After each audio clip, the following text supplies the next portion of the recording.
Ce podcast est généré automatiquement à partir de sources publiques. Bonne écoute. Bonjour à toutes et à tous et bienvenue dans Piste ouverte. Ce matin, nous plongeons au cœur d'un sport automobile en pleine effervescence, un univers où l'histoire et la tradition côtoient des révolutions technologiques et des enjeux financiers colossaux. Alpine, en particulier, se retrouve à la croisée des chemins avec des décisions stratégiques qui pourraient redéfinir son avenir tant sur les circuits que sur nos routes. C'est vrai, l'actualité d'Alpine est particulièrement dense et révèle bien les défis actuels de l'industrie. On parle d'un véritable coup de théâtre concernant son avenir en Formule 1. Qu'est-ce que cela signifie concrètement pour la marque française ? En effet, cette expression de coup de théâtre suggère une période d'incertitude ou de changements majeurs à venir pour Alpine dans la catégorie reine du sport automobile. La Formule 1 est une vitrine technologique et marketing essentielle, mais aussi un investissement colossal. Les rumeurs et les évolutions dans ce milieu sont constantes et cela met en lumière la pression stratégique à laquelle est soumise une équipe comme Alpine pour rester compétitive et pérenniser sa présence. Et cette pression ne se limite pas au circuit. Elle s'étend aussi aux voitures de série, notamment avec le virage électrique. Alpine, connue pour ses sportives légères et agiles, doit relever le défi de l'électrification. Est-ce que la marque parvient à rassurer les puristes ? C'est la question centrale. Alpine a clairement affiché son ambition de proposer une sportive électrique qui, selon ses propres mots, sera fidèle à l'ADN et surpassera les meilleures voitures de sport thermique. C'est une déclaration forte qui vise à convaincre les passionnés que l'électrique peut rimer avec performance et sensation sans trahir l'héritage de la marque. Le défi est de taille, conserver l'agilité et le plaisir de conduite qui ont fait la réputation de l'A110, malgré le poids supplémentaire des batteries. C'est une promesse audacieuse. Et justement, concernant la future A110, on apprend qu'elle pourrait jouer sur les deux tableaux, à la fois électrique et essence. Est-ce une manière pour Alpine de gérer la transition en douceur et de satisfaire une clientèle plus large ? Absolument. Cette approche double tableau pour la future A110 est une stratégie pragmatique. Elle permet à Alpine de ne pas couper les ponts avec sa clientèle traditionnelle, attachée au moteur thermique, tout en se positionnant fermement sur le marché de l'électrique. C'est une période de transition pour toute l'industrie automobile et offrir le choix est une manière de s'adapter aux différentes attentes et aux évolutions réglementaires. Cela montre aussi la difficulté de faire ce virage sans brusquer les habitudes. Pendant qu'Alpine navigue entre héritage et futur, de nouveaux acteurs frappent à la porte du sport automobile. On parle notamment de BYD, le géant chinois de l'automobile, qui pourrait bientôt faire son entrée en Formule 1. C'est une nouvelle qui bouscule le paysage. C'est une information très significative. L'arrivée potentielle de BYD en Formule 1 serait un événement majeur. BYD est un acteur dominant sur le marché mondial des véhicules électriques et son intérêt pour la F1 illustre la puissance grandissante de l'industrie automobile chinoise. Cela pourrait apporter de nouveaux financements, de nouvelles technologies et surtout un rayonnement encore plus global à la Formule 1, touchant un public et des marchés inédits. C'est une preuve de l'attractivité continue de la F1. On voit donc bien cette tension entre l'évolution vers l'électrique, l'arrivée de nouveaux acteurs et en même temps une forte célébration de l'histoire et du patrimoine du sport automobile. C'est un équilibre délicat, n'est-ce pas ? C'est tout à fait ça. Le sport automobile, par essence, est un mélange de tradition et d'innovation. D'un côté, on regarde vers l'avenir avec l'électrique et de nouvelles marques. De l'autre, on célèbre des icônes.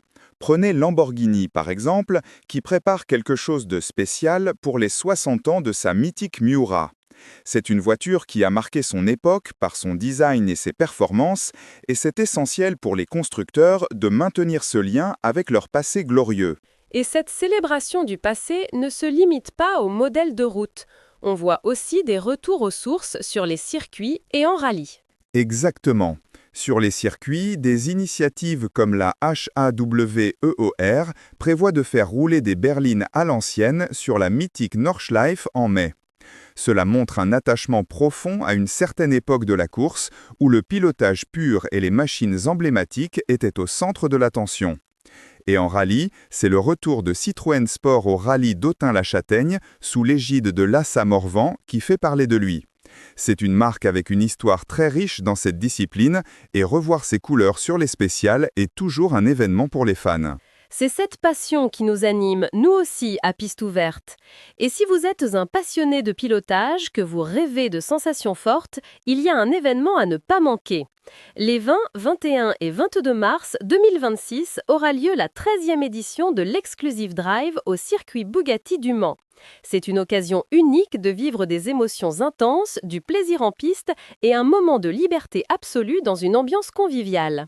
Que vous soyez propriétaire d'une automobile sportive, d'exception, de course, moderne ou classique, membre d'un club, pilote débutant ou confirmé, l'Exclusive Drive est fait pour vous. Venez piloter votre voiture sur le mythique circuit Bugatti du Mans, une expérience pensée pour les visiteurs et les pilotes. Merci Laura pour cette parenthèse passionnante. Revenons à l'actualité. Au-delà des voitures et des marques, le sport automobile, c'est avant tout des hommes et des femmes. Et pour que la passion perdure, il faut former les talents de demain. C'est un aspect crucial car derrière chaque pilote, chaque voiture, il y a une équipe de professionnels.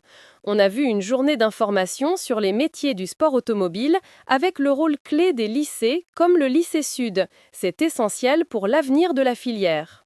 Tout à fait. François Levillier, le proviseur, a souligné l'importance de ces formations. Les métiers du sport automobile sont variés, ingénieurs, mécaniciens, data analystes, communicants.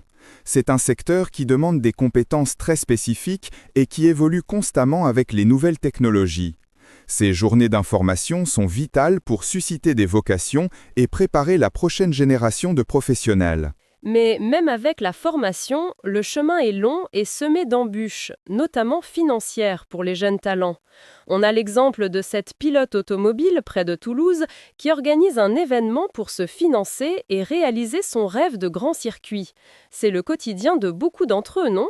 C'est une réalité malheureusement trop commune. Le financement est le nerf de la guerre dans le sport automobile.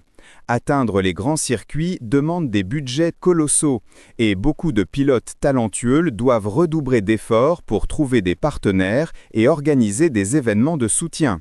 C'est une preuve de leur détermination et de leur passion indéfectible. Et cette passion, on la retrouve aussi chez les pilotes qui sont déjà en compétition.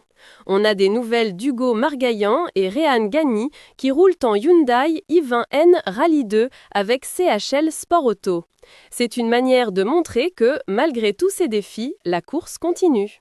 Exactement. Ce sont des exemples concrets de l'engagement continu sur le terrain. Hugo Margaillan et Rehan Ghani sont des noms qui représentent la vitalité du rallye actuel, avec des équipes comme CHL Sport Auto qui soutiennent ces jeunes talents sur des voitures performantes comme la Hyundai i20N Rally 2. Cela souligne que malgré les grands enjeux stratégiques des constructeurs, la compétition elle-même, avec ses pilotes et ses équipes, reste le cœur battant du sport automobile. En somme, le sport automobile est un monde en pleine mutation, entre tradition et innovation. On a des marques historiques qui cherchent leur voie dans l'électrique, de nouveaux géants qui frappent à la porte, et toujours cette passion indéfectible qui anime les pilotes et les équipes. C'est une excellente synthèse. On retient l'équilibre délicat que doit trouver Alpine entre son héritage et l'avenir électrique, l'arrivée potentielle de BYD en Formule 1 comme signe des temps et la célébration persistante des icônes et des disciplines historiques. Sans oublier l'importance cruciale de la formation et du financement pour les talents de demain.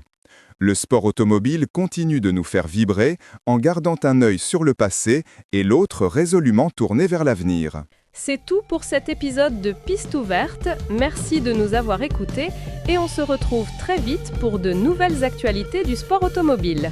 À bientôt!